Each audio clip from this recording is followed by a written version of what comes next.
ಎಲ್ರಿಗೂ ನಮಸ್ಕಾರ. ಇವತ್ತು ಪತಂಜಲಿ ಯೋಗ ಸೂತ್ರಗಳಲ್ಲಿ 3 ವಿಧವಾದ ತಪಸ್ ಬಗ್ಗೆ ಮಾತಾಡ್ತಾರೆ. ಕಾಯ, ವಾಚ, ಮನಸ. ಓಕೆ, ಏನು ಶಾರೀರಿಕವಾಗಿ ಏನಪ್ಪ ತಪಸ್ ಮಾಡೋದು? ಶರೀರವನ್ನು ಶೌಚ ಶುಚಿಯಾಗಿ ಇಟ್ಕೊಳ್ಳೋದು. ಬೆಳಗ್ಗೆ ಎದ್ದ ತಕ್ಷಣ ಸ್ನಾನ ಮಾಡೋದು. ಅರ್ಥ ಆಗ್ತಾ ಇದೆಯಲ್ಲ? ಬರೀ ಶರೀರಕ್ಕಲ್ಲ, ಜೊತೆ ಮಲಮೂತ್ರ ವಿಸರ್ಜನೆ ಕರೆಕ್ಟಾಗಿ ಆಗಬೇಕು. ಅದು ಕೂಡ ಶೌಚನೇ. ಸರಿಯಾಗಿ ಶೌಚ ಆಗಲಿಲ್ಲ ಅಂದರೆ ಮನಸ್ಸಿನ ಮೇಲೆ ಪ್ರಭಾವ ಬೀರುತ್ತೆ. ಅರ್ಥ ಆಗ್ತದೆ. ಆಮೇಲೆ ಸೋಮಾರ್ತನವನ್ನು ದೂರ, ಆಸನಗಳು ಅದು ಇದು ಮಾಡಿ, ಆಸನ ಸ್ವಲ್ಪ ವಾಕಿಂಗ್ ಎಲ್ಲ ಮಾಡಿ ಸ್ವಲ್ಪ ಸೋಮಾರ್ತನವನ್ನು ದೂರವಾಗಿ ಇಟ್ಕೊಳ್ಳೋದು. ಇಂದ್ರಿಯಗಳ ಮೇಲೆ ಒಂದು ನಿಗ್ರಹ. ಟಿವಿ ನೋಡಬಾರ್ದು ಅಂದರೆ ಬೇಡ, ನೋಡೋದು ಬೇಡ. ಹೆಚ್ಚಿಗೆ ತಿನ್ನಬಾರ್ದು ಅಂದರೆ ತಿನ್ನೋದು ಬೇಡ. ಸುಮ್ಮನೆ ಸಿಕ್ಕಾಕೊಳ್ಳೋದು ಬೇಡ. ತಿನ್ನಬಾರ್ದು ಅಂತ ಹೇಳ್ತಾ ಇರುತ್ತೆ ಮನಸ್ಸು, ಆದರೆ ಇನ್ನೊಂದು ಸ್ವಲ್ಪ ತಿನ್ನೋಣ, ಇನ್ನೊಂದು ತಿನ್ನೋಣ. ಅರ್ಥ ಆಗ್ತಾ ಇದೆಯಲ್ಲ? ತುಂಬ ರುಚಿಯಾಗಿದೆ ಆಹಾರ, ಏನು ತುಂಬ ರುಚಿಯಾಗಿದೆ, ತಿನ್ನೋಣ ಅಂತ. ಮತ್ತೆ ವೈಯಕ್ತಿಕವಾಗಿ ಸ್ವಚ್ಛತೆಯನ್ನು ಕಾಪಾಡಿಕೊಳ್ಳೋದು, ಇಂದ್ರಿಯಗಳ ಮೇಲೆ ಒಂದು ಹಿಡಿತವನ್ನು ಇಟ್ಕೊಳ್ಳೋದು. ಎಷ್ಟು ನೋಡಬೇಕೋ ಅಷ್ಟೇ ನೋಡೋದು, ಎಷ್ಟು ಕೇಳಬೇಕೋ ಅಷ್ಟೇ, ಎಷ್ಟು ತಿನ್ನಬೇಕೋ ಅಷ್ಟೇ ತಿನ್ನೋದು. ಸೊ ಇಂದ್ರಿಯಗಳು ಮತ್ತೆ ಎಷ್ಟು ಭಾಗವಹಿಸಬೇಕೋ ಯಾವುದ್ರಲ್ಲಾಗಲಿ ಅಷ್ಟೇ ಭಾಗವಹಿಸು. ಅದರ ಮೇಲೆ ಒಂದು ಹಿಡಿತವನ್ನು ಇಟ್ಕೊಳ್ಳೋದು. ಇದಕ್ಕೆ ಶಾರೀರಿಕ ಮಟ್ಟದಲ್ಲಿ ಒಂದು ತಪಸ್ಸು.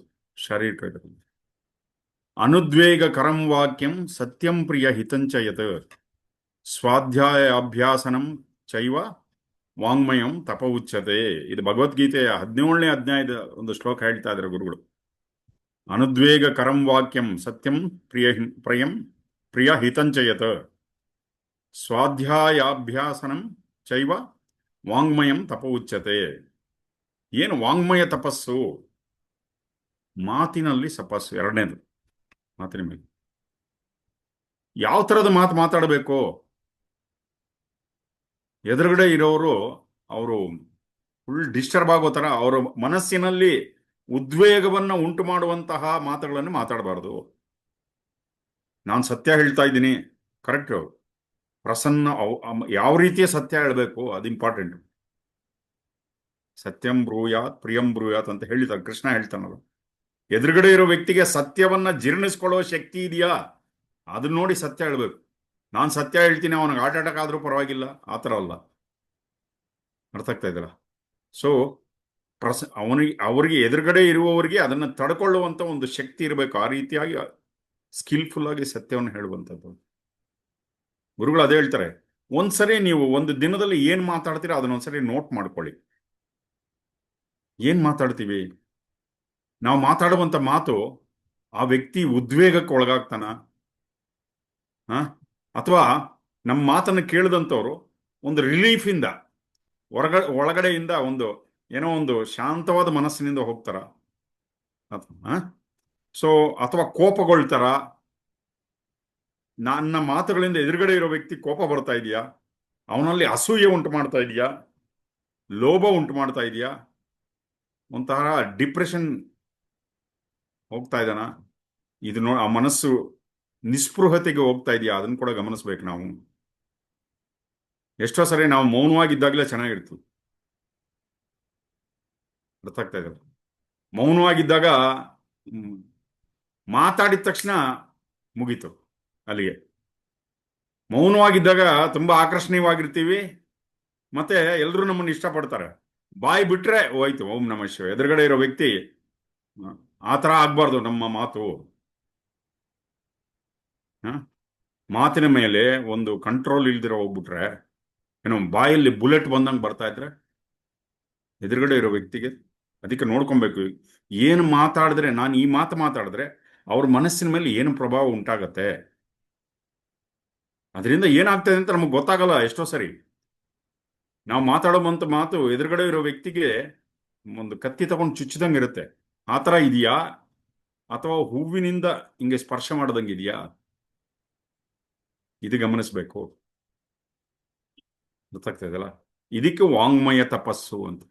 ಮಾತಿನ ಮೇಲೆ ಒಂದು ತಪಸ್ಸು. ಎದುರುಗಡೆ ಇರೋ ವ್ಯಕ್ತಿನ ಕೆರಳಿಸುವಂತಿರಬಾರದು.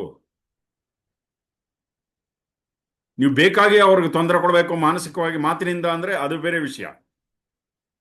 ಓಕೆ. ಸೊ ಆದ್ರೆ ನಮ್ಮ ಉದ್ದೇಶ ಅವ್ರಿಗೆ ಮನಸ್ಸಿಗೆ ತೊಂದರೆ ಕೊಡೋದಲ್ಲ. ಆದ್ರೆ ನಮ್ಮ ಮಾತು ಅವ್ರಿಗೆ ಡಿಸ್ಟರ್ಬ್ ಮಾಡ್ತಾ ಇದೆ ಅಂದ್ರೆ ನಾವು ಸರಿಯಾಗಿ ಮಾತಾಡುವುದನ್ನ ಅಭ್ಯಾಸ ಮಾಡಬೇಕು. ಎಷ್ಟೋ ಜನ ಹೇಳ್ತಾರೆ, ನಾನು ಸತ್ಯ ಹೇಳ್ತಾ ಇದ್ದೀನಿ, ನಾನು ಹೀಗೆ ಮಾತಾಡೋದು. ಗೊತ್ತಾಗ್ತಾ ಖಂಡಿತವಾದಿ ಬಹುವಿರೋಧಿ ಅಂತ ಹೇಳ್ತಾರಲ್ಲ, ಖಂಡಿತವಾಗಿ ಮಾತಾಡ್ಬಿಡೋದು, ಖಂಡಿತವಾಗಿ ಎಲ್ರಿಗೂ ನಗ್ನ ಸತ್ಯ ಹೇಳ್ಬಿಡ್ತೀನಿ ಅಂತ ಕೆಲವ್ರಿಗೆ ತಗೊಳ್ಳೋ ಸ್ಥಿತಿಯಲ್ಲಿ ಇರಲ್ಲ. ಹಾ. ಸೊ ಅದಕ್ಕೆ ಪ್ರಸನ್ನವಾಗಿ ಅವ್ರಿಗೆ ಅರ್ಥ ಆಗೋಂಗೆ ಹೇಳ್ಬೇಕು ಅವ್ರಿಗೆ. ಇವಾಗ ಸಂಸ್ಕೃತ ಕೆಡಿಸ್ಕೊತಾ ಇದೀರಲ್ಲ, are you all with me? Yeah. ಅದಕ್ಕೆ ಸಂಸ್ಕೃತದಲ್ಲಿ ಒಂದು ಮಾತು ಹೇಳ್ತಾರೆ, ಯಾರಾದ್ರಿಗೂ ಎರಡು ಕಣ್ಣಿಲ್ಲ, ಕುರುಡ್ರು ಅವ್ರು ಎದುರಿಗೆ ಬಂದ್ರು ಅನ್ಕೊಳ್ಳಿ, ಕುರುಡ ಬರ ಇಲ್ಲಿ ಅಂತ ಕರೆದ್ರೆ ಏನಾಗತ್ತೆ ಪಾಪ ಅವ್ರಿಗೆ? ಒಳ್ಳೆ ಬಾಣ ತೆಗೆದು ಹೃದಯಕ್ಕೆ ಬಿಟ್ಟಂಗಿರುತ್ತೆ ಅಲ್ವಾ? ನೀವು ಹೇಳ್ತಾರದು ಸತ್ಯನೇ, ಅವ್ರು ಕುರುಡ್ರೆ ಇಲ್ಲ ಅಂತಲ್ಲ, ಬಟ್ ಆ ಮನಸ್ಸಿಗೆ ಗಾಯ ಉಂಟು ಮಾಡಬಾರ್ದು. ಓಕೆ. ಅದಕ್ಕೆ ಏನ್ ಹೇಳ್ತಾರೆ, ಅವ್ರಿಗೆ ಗುರುಗಳು ಇಲ್ಲಿ ಹೇಳ್ತಾ ಇದ್ದಾರೆ, ಮೂರನೇ ಕಣ್ಣು ಏನು, ನಿಮ್ಮ ಪ್ರಜ್ಞಾಚಕ್ಷು ಅಂತಃಪ್ರಜ್ಞೆ, ಈ ಮೂರನೇ ಕಣ್ಣು ತೆರೆದಿರುವಂತ ಓ ಮಹಾತ್ಮನೇ ಬನ್ನಿ ಅಂತ. ಅರ್ಥ ಆಗ್ತಾ ಇದೆಯಲ್ಲ? ಅಂದ್ರೆ ಯಾವ ರೀತಿ ಸಂಬೋಧನೆ ಮಾಡಬೇಕು ಆ ವ್ಯಕ್ತಿಗೆ ಮನಸ್ಸಿಗೆ ನೋವಾಗ್ದಿರ. ತುಂಬಾ ಜನ ಕಣ್ಣಿರಲ್ಲ ನೋಡಿ, ಅವ್ರಿಗೆ ಇಂಟ್ಯೂಷನ್ ಜೋರಾಗಿರುತ್ತೆ. ಕಣ್ಣಿಲ್ದೇ ಇರೋರು ಪ್ರಜ್ಞೆ, ಅಂತಃಪ್ರಜ್ಞೆ ಜೋರಾಗಿರುತ್ತೆ. ಯಾಕೆಂದ್ರೆ ಈ ಪಥದಲ್ಲಿ ನಡೆಯುವಾಗ, ಆಧ್ಯಾತ್ಮಿಕ ಪಥದಲ್ಲಿ ನಡೆಯುವಾಗ ನಾವು ಏನು ಮಾತಾಡ್ತೀವಿ ಅದು ತುಂಬಾ ಮುಖ್ಯ. ಯಾಕೆಂದ್ರೆ ಒಂದೊಂದು ಪದ ಕೂಡ ಅಷ್ಟು ಪವರ್ಫುಲ್ ಆಗಿರುತ್ತೆ. ಯಾಕಂದ್ರೆ ಸಾಧನೆ ಮಾಡ್ತಾ ಇರ್ತೀವಿ. ಸಾಧಕರು ಮಾತಾಡ್ಬೇಕು ಅಂದ್ರೆ ಎರಡಲ್ಲ 10 ಸರಿ ಯೋಚನೆ ಮಾಡಬೇಕು. ಯಾರನ್ನಾದ್ರೂ ಮೂರ್ಖ ಅಂದ್ಬಿಟ್ರೆ ಅವನ್ ಮೂರ್ಖ ಆಗುವಂತ ಸಾಧ್ಯತೆ ಇದೆ. ಯಾಕಂದ್ರೆ ನಮ್ಮ ಮಾತುಗಳೇ ಆಶೀರ್ವಾದ ತರ ಆಗ್ಬಿಡುತ್ತೆ ಒಂದೊಂದ್ಸರಿ.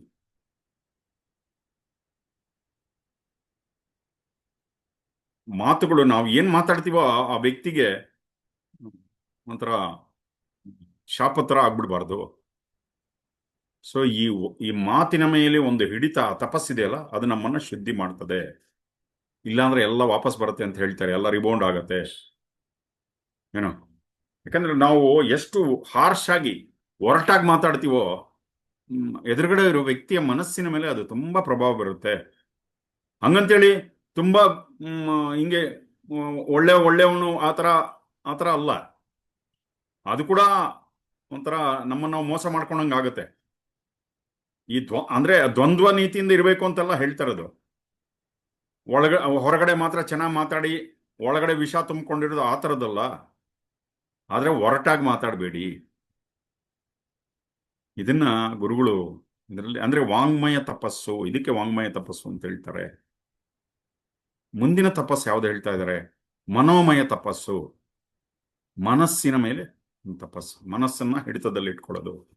ಮನಃ ಪ್ರಸಾದ ಸೌಮ್ಯತ್ವಂ ಮೌನಂ ಆತ್ಮ ವಿನಿಗ್ರಹ ಭಾವ ಸಂಶುದ್ಧಿ ರೀತಿ ಏತತ್ ತಪೋ ಮಾನಸಂ ಉಚ್ಯತೆ. ಮನಃಪ್ರಸಾದ ಸೌಮ್ಯತ್ವಂ ಮೌನಮಾತ್ಮ ವಿನಿಗ್ರಹ ಭಾವ ಸಂಶುದ್ಧಿ ರೀತ್ಯೇವ ತಪೋ ಮಾನಸ ಉಚ್ಯತೆ. ಇದು ಕೂಡ ಭಗವದ್ಗೀತೆ ಶ್ಲೋಕ, 17ನೇ ಅಧ್ಯಾಯದ 16ನೇ ಶ್ಲೋಕ ಬರುತ್ತೆ. ಏನಪ್ಪ ಮನಃಪ್ರಸಾದ, ಮನಸ್ಸನ್ನು ಪ್ರಸನ್ನವಾಗಿ ಇಟ್ಕೊಳ್ಳೋದು. ಇದು ಕೂಡ ದೊಡ್ಡ ತಪಸ್ಸು, ಆ ಪ್ರಸನ್ನತೆಯನ್ನು ಕಾಪಾಡಿಕೊಳ್ಳೋದು. ಒಂದೊಂದ್ಸರಿ ಪ್ರಸನ್ನತೆ ಇರುತ್ತೆ, ಇದ್ದಕ್ಕಿದ್ದಂಗೆ ಹಿಂಗೆ ಮಾಯ ಆಗೋಗ್ಬಿಡುತ್ತೆ. ಇದು ಕೂಡ ಒಂದು ಸಾಧನೆ, ಪ್ರಸನ್ನತೆಯಿಂದ ಇಟ್ಕೊಳ್ಳೋದು. ಮತ್ತೆ ಸೌಮ್ಯತ್ವಂ, ಸೌಮ್ಯ ಅಂದ್ರೆ ಏನು? ಶಾಂತವಾಗಿರೋದು, ಮತ್ತೆ ಸ್ವಯಂ ನಿಯಂತ್ರಣ ಇರೋದು. ಒಂಥರ ಗಂಭೀರವಾಗಿ ಎಷ್ಟು ಬೇಕೋ ಅಷ್ಟೇ. ಎಷ್ಟೋ ಜನ ನೀವು ನೋಡಿ, ಮನಸ್ಸು ಪ್ರಸನ್ನವಾಗಿರುತ್ತೆ, ಆದ್ರೆ ಏನೋ ಒಂಥರ ಉದ್ವೇಗ, ಜೋಶ್ ಅಂತಾರಲ್ಲ, ಎಕ್ಸೈಟ್ ಆಗಿರ್ತಾರೆ ಅವ್ರು. ಇದು ಸೌಮ್ಯತ್ವ ಅಲ್ಲ. ಕೆಲವರು ತುಂಬಾ ಒಳಗಡೆಯಿಂದ ಸೌಮ್ಯರಾಗಿರ್ತಾರೆ, ಆದ್ರೆ ಮನಸ್ಸು ಶಾಂತವಾಗಿರೋದಿಲ್ಲ. ಓಕೆ, ಇದು ತಿಳ್ಕೊಬೇಕಾಗೋದು ಏನೋ. ಈ ಒಂದು ಪ್ರಸನ್ನತೆ ಜೊತೆಗೆ ಒಳಗಡೆ ಒಂಥರ ಉದ್ವೇಗ, ಇದು ಇದು ಬೇಕಾಗಿಲ್ಲ. ಬೇಕಾಗಿರೋದೇನು ಪ್ರಸನ್ನತೆ ಮತ್ತು ಸ್ವಯಂ ನಿಯಂತ್ರಣ. ಇದಕ್ಕೆ ಸೌಮ್ಯತ್ವ ಅಂತ ಕರೀತಾರೆ. ಕೇಳಿಸ್ಕೊತಾ ಇದ್ದೀರಾ? Real with me? ಯಾ. ಏನು ಎಷ್ಟೋ ಸರಿ ತುಂಬಾ ಸಂತೋಷವಾಗಿರೋರು ಮೈ ಮೇಲೆ ಪ್ರಜ್ಞೆ ಇರಲ್ಲ. ಏನಂದ್ರೆ ಅದು ಮಾತಾಡ್ಬಿಡ್ತಾರೆ, ಇನ್ನೊಬ್ರಿಗೆ ತೊಂದರೆ ಕೊಡ್ತಾರೆ. ಯಾಕಂದ್ರೆ ಅವರ ಉದ್ವೇಗದಲ್ಲಿ ಏನಂದ್ರೆ ಅದು ಮಾಡ್ಬಿಡ್ತಾರೆ ಅವರು. ಅದು ಇನ್ನೊಬ್ಬರಿಗೆ ತೊಂದರೆ ಆಗ್ತದೆ. ಆದರೆ ಯಾವ ವ್ಯಕ್ತಿಗೆ ಮನಸ್ಸು ಶಾಂತವಾಗಿರುತ್ತೆ, ಸ್ವಯಂ ನಿಯಂತ್ರಣ ಇರುತ್ತೆ, ಅವನು ಹೆಚ್ಚಿಗೆ ಅರಿವಿನಿಂದ ಕೂಡಿರ್ತಾರೆ. ಈ ಸ್ವಯಂ ನಿಯಂತ್ರಣ ಇರುವಂತಹ ಅಂದ್ರೆ ಮನಸ್ಸಿನ ಮೇಲೆ ನಿಯಂತ್ರಣ ಇರುವಂತವ್ರು ಏನೋ ಒಂದು ರೀತಿಯ ಅರಿವು ಜಾಸ್ತಿ ಇರುತ್ತೆ, ಅವ್ರಿಗೆ ಅವೇರ್ನೆಸ್ ಜಾಸ್ತಿ ಇರುತ್ತೆ. ಇನ್ನೊಬ್ಬರ ಭಾವನೆಗಳಿಗೆ ಅವ್ರು ತುಂಬಾ ಸೂಕ್ಷ್ಮವಾಗಿ ಮತ್ತೆ ಸುತ್ತಮುತ್ತಲು ಇದು ತುಂಬಾ, ಅದಕ್ಕೆ ಗುರುಗಳು ಹೇಳ್ತಾರೆ ಸೆನ್ಸಿಟಿವಿಟಿ ಅಂಡ್ ಸೆನ್ಸಿಬಿಲಿಟಿ. ಒಂದು ತಾನು ಏನ್ ಮಾಡ್ತಾನೆ ಅದು ಸೂಕ್ಷ್ಮತೆ, ಮತ್ತೆ ತನ್ನ ಸುತ್ತಲೂ ಇರೋರ ಬಗ್ಗೆ ಆಲೋಚನೆ ಮಾಡ್ತಾನೆ. ಇದು ತುಂಬಾ ಮುಖ್ಯ. ಅದಕ್ಕೆ ಬೇಕಾಗಿರೋದೇನು? ಶಾಂತವಾದ ಮನಸ್ಸು, ಸ್ವಯಂ ನಿಯಂತ್ರಣ, ಒಂಥರ ಗಂಭೀರವಾದ ಮನಸ್ಸು, ಸ್ವಯಂ ನಿಯಂತ್ರಣ ಇರುವಂಥದ್ದು. ಏನಂದ್ರೆ ಅದು ಮಾತಾಡ್ಬಿಡೋದಲ್ಲ, ಸಂತೋಷದಲ್ಲಿ ಅಲ್ಲ. ಮನಪ್ರಸಾದ ಸೌಮ್ಯತ್ವಂ. ಇದ್ರ ಜೊತೆಗೆ ಮೌನಂ. ಮೌನಂ ಅಂದ್ರೆ ಏನು? ಮಾತನಾಡುವಂತ ಮನಸ್ಸಲ್ಲ. ಮನಸ್ಸು ಯಾವಾಗ್ಲೂ ಏನೋ ಮಾತಾಡ್ತಾ ಇರುತ್ತೆ, ಚಾಟರಿಂಗ್ ಮೈಂಡ್. ಇದು ಕೂಡ ಮನಸ್ಸಿನ ಒಂದು ತಪಸ್ಸಿದು. ಓಕೆ, ಇದು ಹೇಗೆ ಸಾಧ್ಯ? ಮೌನದಿಂದ ಏನೋ ಹೇಗೆ ಅಂದ್ರೆ ಒಡೆದು ಚೂರು ಚೂರಾಗಿರುವಂತ ಮನಸ್ಸನ್ನ ಒಟ್ಟಿಗೆ ತೆಗೆದುಕೊಂಡು ಬರುವುದು. ಇದು ಮೌನ, ಈ ರೀತಿಯ ಮೌನ. ಇದು ಹೇಗೆ ಸಾಧ್ಯ? ಧ್ಯಾನದಿಂದಾನೇ ಸಾಧ್ಯ, ಸಮಾಧಿ ಅಭ್ಯಾಸದಿಂದ ಸಾಧ್ಯ. ಸಮಾಧಿ ಆಳವಾದ ಧ್ಯಾನ ಮಾಡಕ್ ಶುರು ಮಾಡಿದ್ರೆ ಒಡೆದು ಚೂರು ಚೂರಾಗಿರೋ ಮನಸ್ಸು ಏನಾಗುತ್ತೆ, ಮತ್ತೆ ಒಂದಾಗ್ಬಿಡುತ್ತೆ. ಅದು ಹಾಗೆ ಒಂದಾಗ್ಬಿಡುತ್ತೆ. ಮೌನಂ. ಮತ್ತೆ ಆತ್ಮ ವಿನಿಗ್ರಹ ಅಂದ್ರೆ ಕೇಂದ್ರದಲ್ಲಿರುವಂಥದ್ದು, ರಿಮೈನಿಂಗ್ ಇನ್ ದ ಸೆಲ್ಫ್. ಮತ್ತೆ ಮತ್ತೆ ಮನಸ್ಸು ಎಲ್ಲೆಲ್ಲಿಗೂ ಹೋಗ್ತಾ ಇರತ್ತೆ, ಆ ಮನಸ್ಸನ್ನು ತೆಗೆದುಕೊಂಡು ಬಂದು ತನ್ನ ಕೇಂದ್ರದಲ್ಲಿ ನಿಲ್ಲಿಸ್ಕೊಳ್ಳೋದು, ಮತ್ತೆ ಮತ್ತೆ ತಗೊಂಡ್ಬಂದು ನಿಲ್ಲಿಸ್ಕೊಳ್ಳೋದು. ಓಕೆ, ಇದಿಷ್ಟು ಹೇಳ್ತಾರೆ. ಮನಃಪ್ರಸಾದ ಸೌಮ್ಯತ್ವಂ, ಓಕೆ, ಆತ್ಮ ವಿನಿಗ್ರಹ. ನಾವು ಯಾವಾಗಲೂ ಏನ್ ಅನ್ಕೊಳ್ತೀವಂದ್ರೆ ನಮ್ಮ ಮನಸ್ಸು ಶರೀರದ ಒಳಗಡೆ ಇದೆ ಅಂತ ಅನ್ಕೊಳ್ತೀವಿ. ಆದ್ರೆ ನಿಜ ಏನು ಅಂದ್ರೆ ನಮ್ಮ ಶರೀರ ಮನಸ್ಸಿನ ಒಳಗಡೆ ಇದೆ. ಅರ್ಥ ಆಗ್ತಾ ಇದೆ? ನೋಡಿ, ನಮಗೆ ಐದು ಕೋಶಗಳಿದೆ. ಅನ್ನಮಯ ಕೋಶ, ಪ್ರಾಣಮಯ ಕೋಶ, ಮನೋಮಯ ಕೋಶ, ವಿಜ್ಞಾನಮಯ ಕೋಶ, ಆನಂದಮಯ ಕೋಶ. ಈ ಶರೀರ ಕಣ್ಣಿಗೆ ಕಾಣಿಸುತ್ತಲ್ಲ, ಇದು ಅನ್ನಮಯ ಕೋಶ. ಇದಕ್ಕಿಂತ 10ರಷ್ಟು ದೊಡ್ಡದು ಪ್ರಾಣಮಯ ಕೋಶ. ನಾವು ನಮ್ಮ ಪ್ರಾಣಮಯ ಕೋಶ ಇದೆಲ್ಲ 10ರಷ್ಟು ದೊಡ್ಡದು ಅಂತ ಹೇಳ್ತಾರೆ ಗುರುಗಳು. ಅದಕ್ಕಿಂತ 10ರಷ್ಟು ದೊಡ್ಡದು ಮನೋಮಯ ಕೋಶ. ಮನೋಮಯ ಕೋಶ ಅಂದ್ರೆ ಏನು? ಆಲೋಚನೆಗಳು, ಭಾವನೆಗಳು ಎಲ್ಲ ಬರ್ತಾ ಇರುವಂಥದ್ದು ಮನೋಮಯ ಕೋಶ. ಅದಕ್ಕಿಂತ ದೊಡ್ಡದು ವಿಜ್ಞಾನಮಯ ಕೋಶ. ಏನು? ಅದು ಇಂಟ್ಯೂಟಿವ್ ಅಂದ್ರೆ ಅಂತಃಪ್ರಜ್ಞೆಯನ್ನ ಅದನ್ನು ಇದು ಮಾಡುವಂಥದ್ದು ಒಂದು ಕೋಶ, ವಿಜ್ಞಾನಮಯ ಕೋಶ. ಅದಕ್ಕಿಂತ ದೊಡ್ಡದು ಯಾವುದು? ಆನಂದಮಯ ಕೋಶ. ಸೊ ಇದು 5 ಆನಂದಮಯ ಕೋಶ. ಒಂದೊಂದ್ಸರಿ ಏನಾಗುತ್ತೆ, ನಮಗೆ ದುಃಖ ಉಂಟಾದಾಗ ಸೊ ನಾವು ಹಿಂಗೆ ಸಿಕ್ಕಾಕೊಂಡು ಆಗ್ಬಿಡುತ್ತೆ, ಕ್ರಶ್ ಮಾಡ್ದಂಗೆ ಆಗ್ತದೆ. ಪ್ರಾಣ ಒಂಥರ ಕಿರಿದಾಗ್ಬಿಡುತ್ತೆ ಪ್ರಾಣ. ಸೊ ದುಃಖದ ಒಂದು ಮೆಕ್ಯಾನಿಸಮ್ ಇದು ಅಂತ ಹೇಳ್ತಾರೆ ಇಲ್ಲಿ.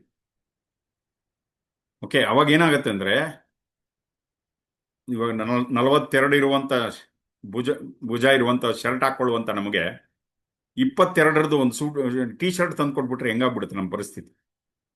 ಆ ಥರದ್ದು ಒಂಥರ ಹಿಂಗೆ ಕ್ಯೂಸ್ದಂಗೆ ಆಗತ್ತಲ್ಲ. ಅದು ದುಃಖ ಉಂಟಾದಾಗ ನಮ್ಮನ್ನು ಯಾರೋ ಹಿಂಗೆ ಒಂದು ಹಿಂಗೆ ಕಂಪ್ರೆಸ್ ಮಾಡ್ದಂಗೆ ಅನ್ಸುತ್ತೆ. ಸಂತೋಷ ಉಂಟಾದಾಗ ನೋಡಿ ಹಿಂಗೆ ಎಕ್ಸ್ಪ್ಯಾಂಡ್ ಆಗ್ಬಿಡುತ್ತೆ. ಆನಂದಮಯ ಕೋಶ ಅದಕ್ಕೆ ಯಾವುದೇ ರೀತಿಯ ಬೌಂಡ್ರಿ ಇಲ್ಲ, ಜಸ್ಟ್ ಎಕ್ಸ್ಪ್ಯಾಂಡ್ ಆಗಿರುತ್ತೆ. ದುಃಖ ಉಂಟಾದಾಗ ಅಂದ್ರೆ ಏನೋ ನಮ್ಮನ್ನು ಒಳಗಡೆಯಿಂದ ಹಿಂಗೆ ಹಿಂಡ್ದಂಗೆ ಅನ್ಸುತ್ತೆ. ಎಷ್ಟು ಜನಕ್ಕೆ ಅನುಭವ ಆಗಿದೆ ನೋಡಿ? ದುಃಖ ಆದಾಗ ನಮಗೆ ಒಳಗಡೆಯಿಂದ ಏನೋ ಹಿಂಡ್ದಂಗೆ ಅನ್ಸುತ್ತೆ ನಮ್ಗೆ.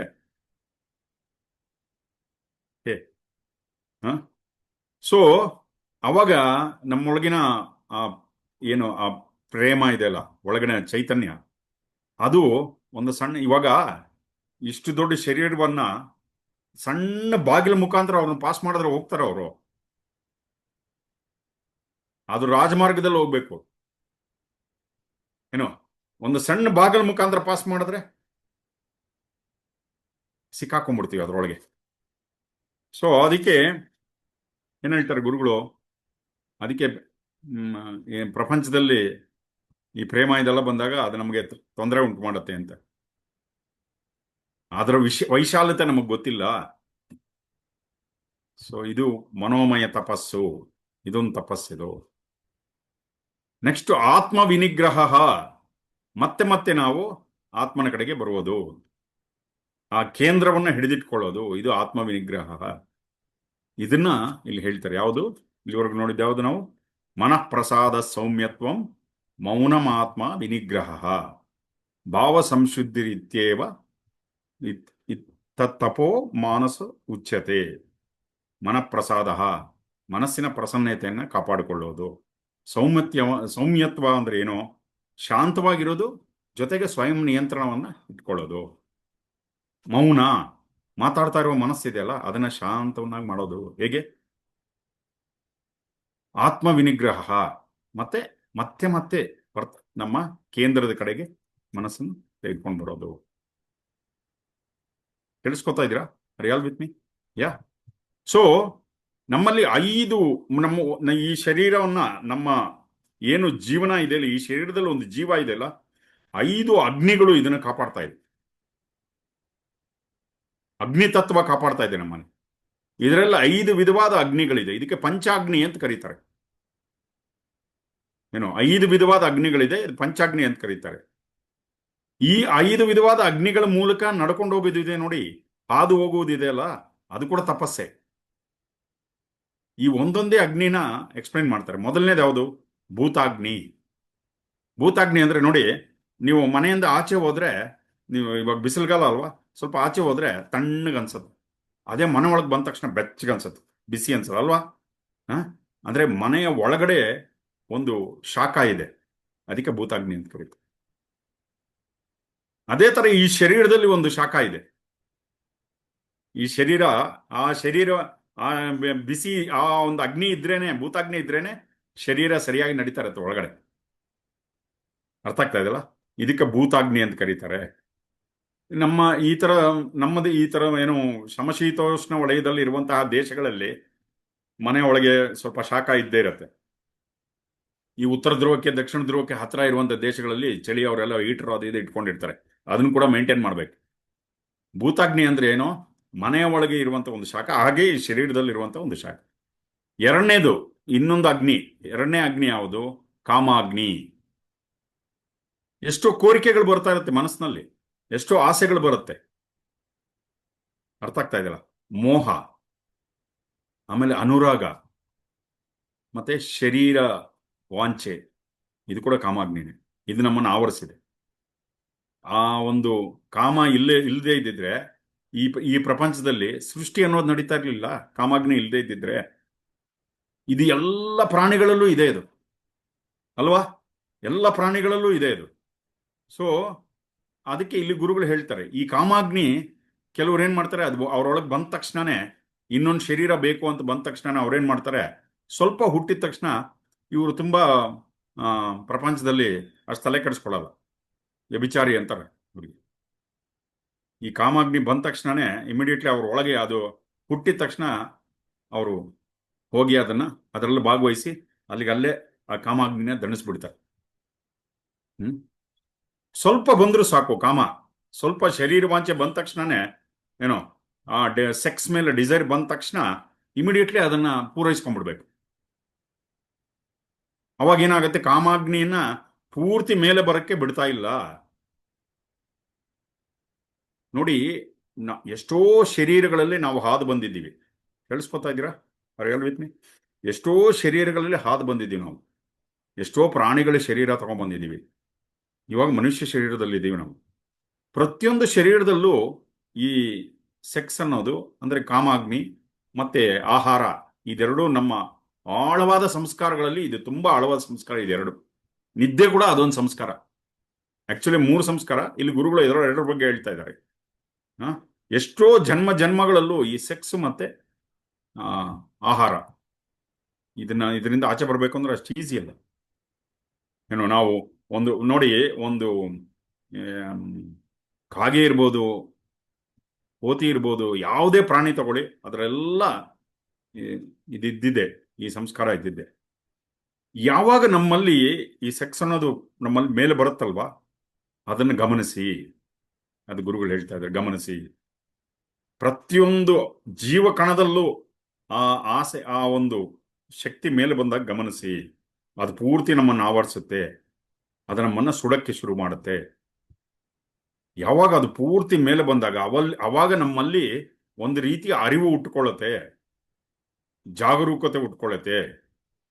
ಅದು ಮೇಲೆ ಬರಕ್ಕೆ ಬಿಡ್ಲಿಲ್ಲ, ಬಂದ ತಕ್ಷಣನೇ ನಾವು ಅದರಲ್ಲಿ ಭಾಗವಹಿಸ್ಬಿಟ್ರೆ ಏನಾಗುತ್ತೆ ಅಂದ್ರೆ ತಣ್ಣಗಾಗ್ಬಿಡುತ್ತೆ. ಅವಾಗ ನಮ್ಮಲ್ಲಿ ಇರುವಂತ ಒಂದು ಶಕ್ತಿ ಇದೆಯಲ್ಲ, ಅದು ಒಳ ಕೊಟ್ಟೋಗತ್ತೆ, ಮತ್ತೆ ನೇಪಥ್ಯಕ್ಕೆ ಹೋಗ್ಬಿಡುತ್ತೆ, ಅಂದ್ರೆ ಹಿಂದಕ್ಕೆ ಸರ್ಕೊಂಡ್ಬಿಡುತ್ತೆ. ಅವಾಗ ಹೆಚ್ಚಿಗೆ ಇದರಲ್ಲಿ ಭಾಗವಹಿಸ್ತಾ ಏನಾಗುತ್ತೆ ಅಂದ್ರೆ, ಭಾಗವಹಿಸಬಾರ್ದು ಅಂತ ಹೇಳ್ತಾ ಇಲ್ಲ, ಆದರೆ ತುಂಬಾ ಓವರ್ ಆಗಿ ಭಾಗವಹಿಸಿದಾಗ ಏನಾಗುತ್ತೆ, ನಮ್ಮಲ್ಲಿ ಜಡತ್ವ ಆಮೇಲೆ ಸೂಕ್ಷ್ಮತೆ ಹೋಗ್ಬಿಡುತ್ತೆ ಅಂತ ಹೇಳ್ತಾ ಇದ್ದಾರೆ ಗುರುಗಳು. ನಮ್ಮಲ್ಲಿ ತೇಜಸ್ ಇರೋದಿಲ್ಲ, ಒಂದು ಶಕ್ತಿ ಇರೋದಿಲ್ಲ, ಒಂದು ಆನಂದ ಇರೋದಿಲ್ಲ, ಒಂದು ಉತ್ಸಾಹ ಇರೋದಿಲ್ಲ.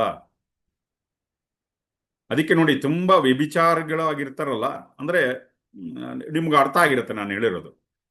ಆ ಥರದವರಲ್ಲಿ ಹೆಚ್ಚಿಗೆ ಉತ್ಸಾಹ ಇರೋದಿಲ್ಲ.